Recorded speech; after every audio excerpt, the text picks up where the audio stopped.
이번 시간에는 태풍에 대해서 설명해 보도록 하겠습니다.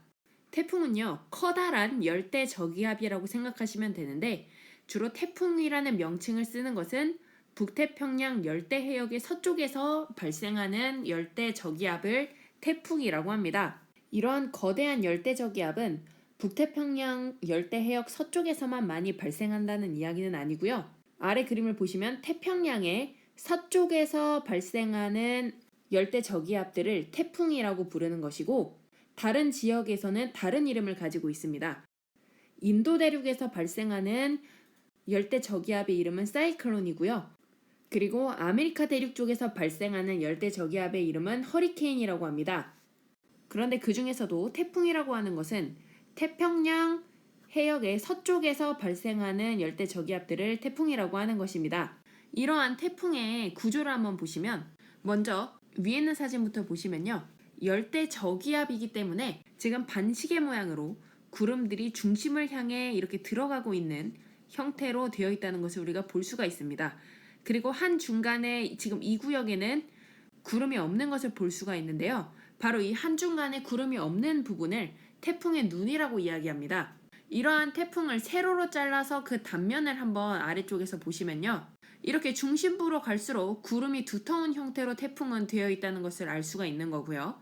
저기압이기 때문에 기압은 중심으로 들어가면 들어갈수록 낮아지는 것을 확인해 볼 수가 있습니다. 그리고 풍속은요, 태풍의 한 중간으로 가면 갈수록 바람의 세기는 점차 세기 때문에 풍속 또한 증가합니다. 그러다가 여기 한 중간, 태풍의 눈에 도달하게 되면 잠깐 맑은 날씨를 나타내기 때문에 한 중간에 태풍의 눈에 들어갔을 때에는 풍속이 잠깐 감소하는 것을 확인해 볼 수가 있습니다. 그래서 태풍의 눈 한중간이 아니라 그 주변 중심 부근에 도달하게 되면 최대 풍속이 17m/s 이상 나타날 수가 있습니다.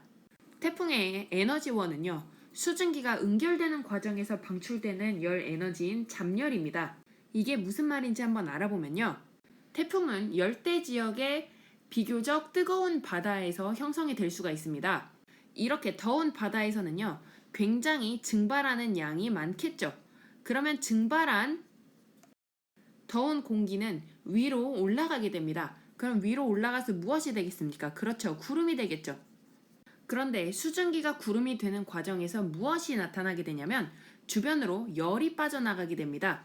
왜냐하면 기체가 액체로 변하는 현상이기 때문에 열이 빠져나오게 되겠죠. 그러면 이렇게 빠져나온 열은 바로 이러한 열을 잡열이라고 하는데, 이러한 잡열은 또 바다의 온도를 증가시키면서 또 바다를 증발시켜서 또 구름이 형성되게 하는 그 과정을 심화시키는 역할을 합니다. 그래서 더운 바다에서 발생하는 이러한 잡열은 태풍의 발생과 그리고 태풍이 좀 더 커지는 것을 도와준다고 생각을 해볼 수가 있겠죠. 그렇기 때문에 이러한 태풍들은 어떤 곳에서 생길 수 있냐면 해수면 온도가 27도 이상인 더운 바다에서 생길 수가 있습니다. 그러면 그러한 바다는 어디에 있겠습니까? 그렇죠, 적도 가까이에 있겠죠. 그래서 위도 5도에서 25도 사이에 열대 해상에서 발생할 수가 있습니다. 그러면 왜 0도부터 5도 사이에서는 발생하지 않는 걸까요? 그 이유는요, 태풍이 형성이 되려면 이렇게 중심으로 들어가려고 하는 회전력이 발생을 해야 되는데, 이러한 회전력은 무엇으로부터 주로 형성이 될 수가 있냐면 지구 자전으로 인한 회전이 이러한 태풍의 소용돌이 형성에 도움을 주게 됩니다. 그런데 이러한 회전력을 전향력이라고 하는데, 전향력은 위로 올라가면 올라갈수록, 북극에 올라가면 전향력은 커지고 적도에 가까우면 적도에 가까울수록 전향력은 감소하는 성향을 가지고 있습니다. 그래서 0도에서 5도 사이는요, 굉장히 지구 자전의 회전력, 즉 전향력이 굉장히 약하기 때문에 이렇게 태풍이 소용돌이로 발전하는데 도움을 줄 수가 없습니다. 그래서 5도에서 25도 사이에서 형성이 되고요. 25도 이상으로 넘어가면 수온이 낮아지기 때문에 태풍이 형성이 될 수가 없습니다. 그래서 지금부터는 태풍이 발생하고 소멸하는 과정까지를 한번 차례대로 알아보도록 하겠습니다. 먼저 뜨거운 바다에서요, 바다 표면이 온도 상승으로 불안정해지게 되면 뜨거운 공기가 위로 상승하게 됩니다. 그러면 이렇게 뜨거운 공기가 상승하게 되면 위로 가면 구름이 되겠죠. 그러면 위로 올라가 버린 공기를 메꾸기 위해서 주변으로부터 공기가 유입이 되게 됩니다. 그런데 공기가 유입될 때요, 지구 자전으로 인한 회전력이 같이 반영이 되기 때문에 저기압에서는 반시계 방향으로 회전한다고 했었죠. 그래서 이러한 공기들이 반시계 방향으로 회전하면서 불어 들어오게 됩니다. 이렇게 공기의 상승으로 위로 올라가 버린 공기를 메꾸기 위해서 저기압이 형성되면서 반시계 방향으로 공기가 주변으로부터 불어 들어오게 됩니다. 그러면서 소용돌이가 생성이 되게 되죠. 그러면 구름이 생성되면은 어떤 열이 발생한다 했었죠? 그렇죠. 잡열이 방출된다고 했었죠. 그러면 이렇게 방출된 잡열로 인해서 또 바다 표면이 더워지면 또 아까 얘기했던 것처럼 공기의 상승을 좀 더 유발하기 때문에 공기의 상승이 강화되면서 소용돌이나 상승 기류가 좀 더 발달하게 됩니다.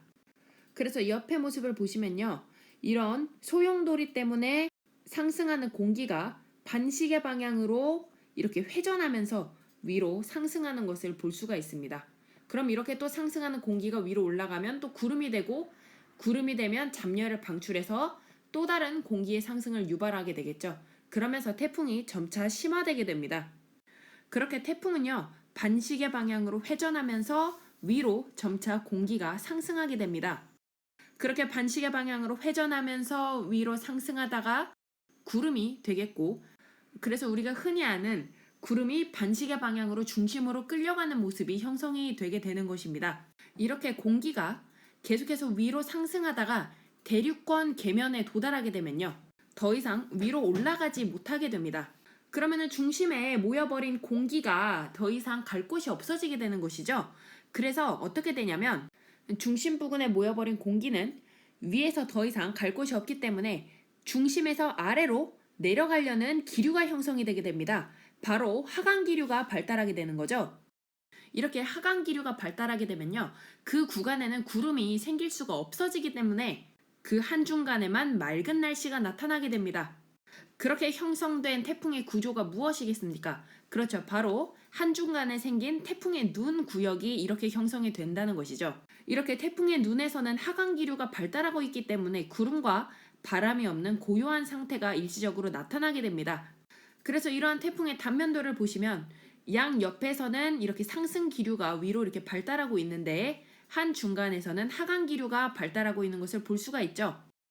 이렇게 상승하는 곳도 있고 하강하는 곳도 있고 하면서 태풍은 완벽한 구조, 안정한 상태가 돼버리게 됩니다. 그래서 이때 태풍은 최대로 발달하게 되는 거죠. 이렇게 최대한 태풍이 발달하게 되었을 때 태풍의 반경은 수백 킬로미터에 이르게 되고요. 그리고 중간에 태풍의 눈의 폭은 20km에서 100km 정도에 됩니다.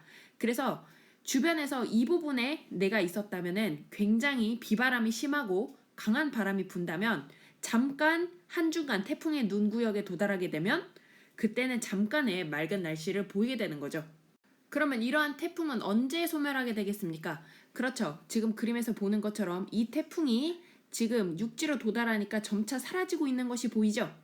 이렇게 태풍은 육지에 도달하게 되면 소멸되게 됩니다. 그 이유는 그 전까지는 따뜻한 바다가 있었기 때문에 수증기가 계속 올라와서 잡열 때문에 태풍이 계속해서 유지가 될 수 있었던 거잖아요.